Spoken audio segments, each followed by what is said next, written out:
뛰어난 수완으로 재벌가의 며느리가 된 어떤 여자가 있었습니다. 결혼 전에 문란한 생활 때문에 결혼 후에 아이가 생기지 않았습니다. 아들 하나쯤은 낳아야 이 가문의 계승자를 키우는 그러한 일을 하게 되고 자신이 이 가문에서 입지도 서게 되는 것입니다. 그런데 이제 아이가 생기지 않으니까 또다시 한번 수완을 활용하게 됩니다. 남편과 병원에 가서 검사할 때에 의사를 매수하여서 남편의 정액을 채취해서 대리모를 시켜서 임신시켰습니다. 이 모든 일들은 아무도 몰랐고 혼자만 했습니다. 그 다음에는 이제 대리모는 외국에다 보내고 자신은 매일매일마다 이렇게 이 안에다가 뭘 집어넣어 가지고 붕대를 감고 배가 불룩하게 만들었습니다.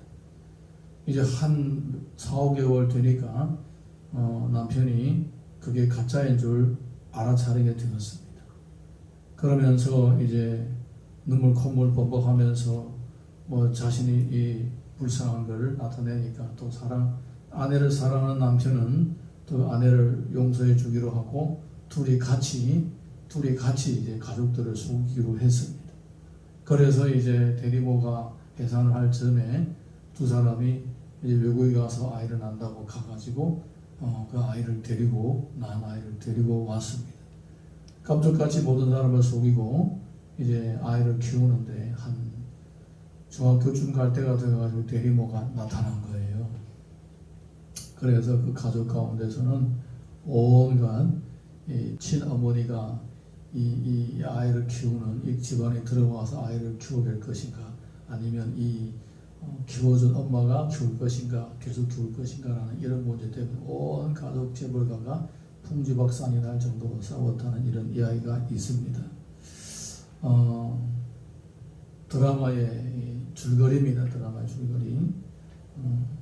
이 재벌가의 시집간 며느리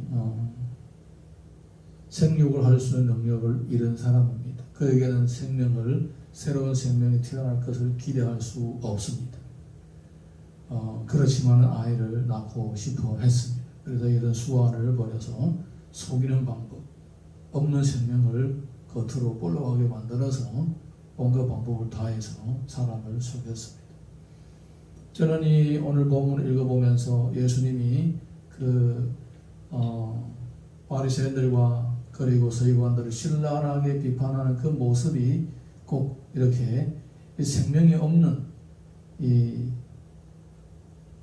서기관들과 바리새인들이 마치 생명이 있는 것처럼 포장하는 모습, 그 모습하고 이 모습하고 참 비슷하다, 이런 생각을 하게 되었습니다. 생명이 없는 이 서기관들과 바리새인들이 어떻게 이 생명이 있는 척하면서 포장하면서 그 종교 생활을 해왔던지 우리 예수님이 신랄하게 비판하는 모습을 통하여 발견할 수가 있습니다. 우리가 오늘 말씀 13절에서 15절 함께 읽어보겠습니다. 13절에서 15절 시작. 화에서 진저 외식하는 서기관들과 바리새인들이여, 너희는 천국문을 사람 앞에서 닫고 너희도 들어가지 않고 들어가려는 자도 들어가지 못하게 하는도다. 화에서 진저 외식하는 서기관들과 바리새인들이여, 너희는 교인 한 사람을 얻기 위하여 바다와 육지를 두루 뛰다가 생기면 너희보다 배나 더 지옥 자식이 되게 하는도다. 자신이 천국에 못 들어가는 것입니다.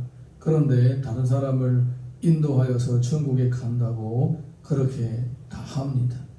그런데 사실 이 사람들은, 많은 사람들이 천국으로 들어가는 데에 방해꾼이 되고 가로막는 걸림돌이 되었던 것입니다. 그리고 한 사람을 얻기 위하여 온 천하에 다니면서 열심히 뛰어다닙니다. 저 사람들 열심히 보면 어찌 생명이 없는 사람일까, 이렇게 의심할 정도로. 근데 여러분, 열심히 있는 거하고 생명이 있는 거하고는 전혀 다른 문제예요. 열심히 한 영혼을 얻었는데 결국을 보게 되면 자기보다도 배나 더 지옥 자식이 되게 한다. 그렇게 심각한 문제입니다. 예수님과 인격적인 관계가 형성되지 못하고 주님과의 이 영적인 만남과 하나됨이 없는 상태에서 열심히 한다는 것은 오히려 더 큰 악을 행하는 결과가 나오게 되는 것입니다. 예. 얼마나 위험한 건지 모릅니다. 하나님 앞에 철저하게 죄를 회개하고 이렇게 회심하고 천국 백성으로 거듭나서 그 다음에 믿음으로 살아가는 거하고 그냥 성경 읽어보면서 뭐 이렇게 해야 되겠다 저렇게 해야 되겠다 공부를 해서 배워서 답습을 하는 거하고는 전혀 다른 거예요. 예. 생명이 이미 잉태되어서 살아가는 사람이 있고 생명이 없는데 생명을 있는 것처럼 포장하는 사람하고는 다른 것처럼 내가 예수 믿는 사람들처럼 사는 거하고 진짜 예수 믿고 주님을 나의 주인으로 모시고 나는 종으로 주께 복종시키는 이 삶을 하고는 본질적으로 다른 거예요. 할렐루야. 예. 그래서 배나 지옥이 자식을 만든다. 주님이 이렇게 비판을 하셨습니다. 자, 그 다음에 우리가 16절에서 24절 이어서 보겠습니다. 16절에서 24절 시작. 화에서 찐 자 눈먼 인도자여 너희가 말하되 누구든지 성전으로 맹세하면 아무 일 없거니와 성전의 금으로 맹세하면 지킬지라 하는도다. 어리석은 맹인들여 어느 것이 크냐 그 금이냐 그 금을 거룩하게 하는 성전이냐. 너희가 또 이르되 누구든지 제단으로 맹세하면 아무 일 없거니와 그 위에 있는 예물로 맹세하면 지킬지라 하는도다. 맹인들이여 어느 것이 크냐 그 예물이냐 그 예물을 거룩하게 하는 제단이냐. 그러므로 제단으로 맹세하는 자는 제단과 그 위에 있는 모든 것으로 맹세하며 또 성전으로 맹세하는 자는 성전과 그 안에 계신 이로 맹세하며 또 하늘로 맹세하는 자는 하나님의 보좌와 그 위에 앉으신 이로 맹세함이니라. 화에서 진저 외식하는 서기관들과 바리새인들이여 내가 박하와 외양과 근처에 11조는 드리되 율법이 더 중요한 바 정의와 긍휼과 믿음은 버려도다. 그러나 이것도 행하고 저것도 버리지 말아야 할지니라. 맹인된 인도자여 하루살이는 걸어내고 낙타는 삼키는도다. 이 생명이 없는 영적인 지도자들의 특징이 뭐냐? 크고 작은 것을 분별하지 못하고 더 중요한 것과 덜 중요한 것을 분별하지 못한다라는 것입니다. 예, 눈이 멀었다라는 거예요. 예, 성전 안에 맹세할 때에 이 성전을 두고 맹세하실 때는 그 맹세를 취소할 수는 있으나 성전에서 드리는 헌물을 가지고 맹세하면 취소할 수가 없다. 제단을 두고 맹세를 하면 취소할 수는 있으나 제단에 있는 제물을 가지고 맹세하면 취소할 수가 없다. 이렇게 얘기를 하는 것입니다. 근데 예수님은 그거 아니다. 제단이 더 크냐 제물이 더 크냐. 당연히 제단이 더 크지. 그리고 성전이 더 크냐 성전 안에 있는 헌물이 더 크냐 성전이 더 크다. 이렇게 얘기를 하는 겁니다. 그래서 우리 성경을 보게 되면 이 바리새인들과 서기관들은 이 종교의 흉내는 내지만은 실제로 그들 안에는 생명이 없기 때문에 영의 눈도 어두워서 하나님 보시기에 어느 것이 크고 작은지 하나님 보시기에 어느 것이 중요하고 덜 중요한지 모르는 거예요. 다시 말하자면 영적인 분별력이 없는 거예요. 영적인 분별력이 없으니까 항상 이 하나님 보시기에는 뒤죽박죽인 거예요. 늘 하나님의 뜻과 상반대되는 생각을 하고 판단을 하고 행한다라는 거예요. 그러니까 자기들은 나름대로 아주 모세와 같은 시대를 바꾸는 지도자들하고 착각하고 있지만 하나님 보시기에는 이것은 주의 길에서 점점 멀어지고 있는 거예요. 점점 멀어지고 있는 거예요. 여러분 땅에 10원짜리 한 장이 있고 100원짜리 한 장이 있으면 여러분 뭘 주겠습니까? 다 주죠. 다 주죠. 유머입니다. 다 주죠. 두 장 같이 있는데 다 주죠. 하나만 줬습니까? 네. 우리는 크고 작고 분별할 수 있는 분별력이 생기게 됩니다. 그런데 만약에 눈이 멀었다 하면 이 돈이 있는 줄도 모릅니다. 서로 손으로 만져봐도 이게 뭐가 그럽니다. 잘 모릅니다. 한점 만져봐야 알게 되죠. 이 영적으로 이미 눈먼 이 사람들은 크고 작음을 분별하지도 못하고 덜 중요하고 더 중요한 것도 분별하지 못하는 상태니까 어떻게 다른 사람을 가르칠 수가 있겠느냐 이 말입니다. 어떻게 다른 사람을 가르칠 수가 있겠느냐. 그 다음에 이어서 25절에서 28절 보겠습니다. 25절에서 28절 다 같이 시작. 화에서 진저 외식하는 서기관들과 바리새인들이여 잔과 대접의 겉은 깨끗이 하되 그 안에는 탐욕과 방탕으로 가득하게 하는도다. 눈먼 바리새인들이여 너는 먼저 안을 깨끗이 하라. 그리하면 그것도 깨끗하리라. 바에서 진저 외식하는 서기관들과 바리새인들이여 배칠한 무덤 같은 이 겉으로는 아름답게 보이나 그 안에는 죽은 사람의 뼈와 모든 더러운 것이 가득하도다. 이와 같이 너희도 겉으로는 사람에게 옳게 보이는데 안으로는 외식과 불법이 가득하도다. 예수님은 다시 한번 또 신랄하게 비판하십니다. 배칠한 무덤이다. 배칠한 무덤이다. 겉으로는 화려해 보이나 안에는 썩은 뼈가 가득하다. 이렇게 지적을 하시는 것입니다. 이 주님은 이 사람들이 속에 이 죽은 뼈가 있고 뭐 탐욕이 있고 뭐 이것을 지적하는 것이 아닙니다. 그 있는 그대로 자신이 있는 그대로 하나님 도와서 회개하고 나는 이런 정말로 더럽고 추한 존재입니다. 주의 보혈로 나를 깨끗하게 해 주옵소서 회개를 하고 거듭나고 새로워지면 되는 거예요. 그런데 이 사람들은 안에 이렇게 더럽고 추적고 악하고 생명도 없는데 있는 것처럼 계속 포장한다는 거예요. 포장한다는 거예요. 이게 문제인 거예요. 사실은 그 당시에 뭐 바리새인들만 그렇게 산 게 아니에요. 사도개인만 그렇게 산 게 아니에요. 수많은 사람들이 이 시대에 살아가면서 많은 죄악에 다 이제 물들어 있는 거예요. 그래서 그 사람들은 하나님 앞에 신실하게 회개를 하고 돌아왔는데 이 사람들은 아주 거룩하게 포장을 했던 거예요. 포장을 했던 거예요. 자기들은 아무 일은 없는 것처럼.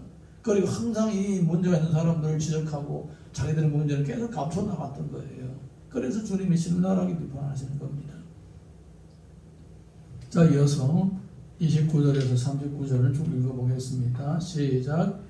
바에서 진저 외식하는 서기관들과 바리새인들이여 너희는 선지자들의 무덤을 만들고 의인들의 비석을 꾸미며 이르되 만일 우리가 조상 때에 있었더라면 우리는 그들이 선지자의 피를 흘리는 데에 참여하지 아니하였으리라 하니 그러면 너희가 선지자를 죽인 자의 자손임으로 스스로 증명함이로다. 너희가 너희 조상의 분량을 채우라. 뱀들아 독사의 새끼들아 너희가 어떻게 지옥의 판결을 피하겠느냐. 그러므로 내가 너희에게 선지자들과 지혜 있는 자들과 서기관들을 보내면 너희가 그 중에서 떨어지거나 십자가에 못 박고 그 중에 떨어난 너희 회당에서 채찍질을 하고 이 동네에서 저 동네로 따라다니며 받게 하리라. 그러므로 의인 아벨의 피로부터 성전과 성전 사이에서 너희가 죽인 바라야의 아들 사가랴의 피까지 땅 위에 흘린 의로운 피가 다 너희에게 돌아가리라. 내가 진실로 너희에게 이르노니 이것이 다 이 시대에 돌아가리라. 예루살렘 선지자를 죽이고 내게 파송된 자들을 돌로 치는 자여 암탉이 그 새끼를 날개 아래에 모음같이 내가 네 자녀를 모으려 한 일이 몇 번이더냐. 그러나 너희가 원하지 아니하였도다. 보라 너희 집이 황폐하여 버려진 바 되리라. 내가 너희에게 이르노니 이제부터 너희는 찬송하리로다. 주의 이름으로 오시는 이여 할 때까지 나를 보지 못하리라 하시니라. 아멘. 이 사람들이 생명이 없을 뿐만 아니라 생명을 전하려고 온 선지자들 주의 일꾼들을 오히려 박해하고 죽이기까지 했습니다. 이렇게 이 사람들에게는 악이 가득 차 있었습니다. 그래서 예수님은 이 독사의 새끼들아, 이 마치 오늘 우리가 누구를 욕할 때 화가 나가지고 막 이 아무 XX 새끼야 똑같은 거예요. 이렇게 아주 신랄하게 비판을 하시는 것입니다. 이렇게 정말로 악이 뼛속까지 뿌리박은 거예요. 뭐 위장하는 것까지만 해도 그렇다 할 수는 있는데 이 생명을 전하려고 온 생명의 일꾼들까지도 다 박해하고 죽이고 그렇게 나중에 메시아가 생명의 본체이신 메시아가 온 때도 죽이려고 달려들고 있다는 거예요. 그러니까 이게 이 생명이 없다라는 것은 얼마나 이 참으로 무서운지 모릅니다. 생명이 없다는 것을 인정하고 내가 주의 생명이 필요하고 사모합니다. 주님과 동행하는 삶을 사모합니다. 이런 마음으로 돌아왔더라면 얼마나 좋겠습니까? 그런데 그 자기의 이 생명이 없는 걸 남에게 들통날까봐 가리고 안 보이려고 하고 있는 척하고 이러다가 있는 사람들을 생명 있는 사람을 죽이려고 하는 거예요. 왜냐하면 결국은 생명 있는 사람하고 생명 없는 사람하고는 다릅니다. 결과가 다릅니다. 그렇게 거꾸로 되는 거예요. 실제로 제가 우리 교회를 같이 하면서도 봤습니다. 막 평소에 열받아가지고 싸우고 뭐 머리끄댕이 잡고 그러면서 더 열심히 또 찬양하고 기도하면서 순수한 성도님들 나의 교회에 모였겠다 그러면서 가려고 하고 이런 상태더라. 다른 거 진짜 주를 잘 믿겠다는 사람을 보면 비방하고 너만 잘하냐 손가락질하고 그러더라. 저는 그 처음에 야 내가 이 교회를 진짜 끝까지 사역할 수가 있겠느냐, 내가 먼저 도망가야 되는 거 아니냐, 그런 생각이 들었어요. 솔직히 참. 주님께서 그래도 은혜를 주셔서 생명 있는 사람들이 있으니까 끝까지 믿음으로 사역하라는 그런 마음을 주셨습니다. 그때는 거의 뭐 이틀이 멀다시피 기도원에 가서 기도했었습니다. 이분들 어떻게 해야 되겠습니까? 그래서 그 당시에 주님이 저에게 은혜를 주신 말씀을 주신 것이 뭐냐, 이런 내 말씀드리더라고요. 그 사람들이 아무리 악나라고 해도 참고 있어라. 똥이면 처음에는 구린내 나다가 좀 지나면 나중에는 싸가서 오히려 교회에 덤이 되고 성장하는데 미끄럼이 될 수가 있다. 그런데 그 사람들이 만약에 고름이라면 하나님이 짜내 주신다. 그런 깨달음을 주시더라고요. 깨달음을 주시더라고요. 그래서 제가 그 얘기를 설교하면서도 그 얘기를 가끔 했는데, 깨달으시는 분이 있고 못 깨달으신 분이 당연히 있겠죠. 하나님은 또 혈육으로 그리고 또 죄로 물든 우리, 썩은 냄새가 나는 우리를 점점 싹게 하시고 점점 이제 교회와 또 하나님 나라 성장에 미끄럼이 되게 하시더라고요. 그리고는 진짜 생명이 없고 자기 이익만 챙기고 교회로 이용해보는 사람들은 다 고름처럼 하나님 다 짜내시는 거예요. 이 사람들이 지금 그런 거예요. 생명이 없는 거예요. 생명이 없는 거예요. 생명이 없는 거예요. 예. 겉으로 보기에는 다 비슷해 보여도 결국은 나중에 보게 되면 다 다른 거예요. 생명이 있는 사람이 생명을 낳게 되는 것입니다. 할렐루야. 이거 뭐 썩어서 냄새 난다, 뭐 죄가 있다, 이게 문제가 아니에요. 죄는 해결하면 되는 거예요. 은혜를 입으면 다 해결이 되는 거예요. 인격도 변화되고 삶도 변화되고 다 변화가 되는 거예요.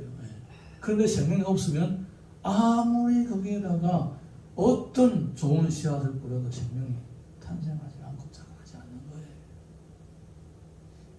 우리 주님 안에서 자신에게 생명이 있음을 확인이 되었다면 이 생명이 자라가고 열매를 맺는 것을 방해하는 모든 악한 것들을 다 예수님 이름으로 물리치고 주 안에서 이 생명이 또 다른 생명이 낳는 데에 사용되게 해주시기를 주님 이름으로 축원합니다.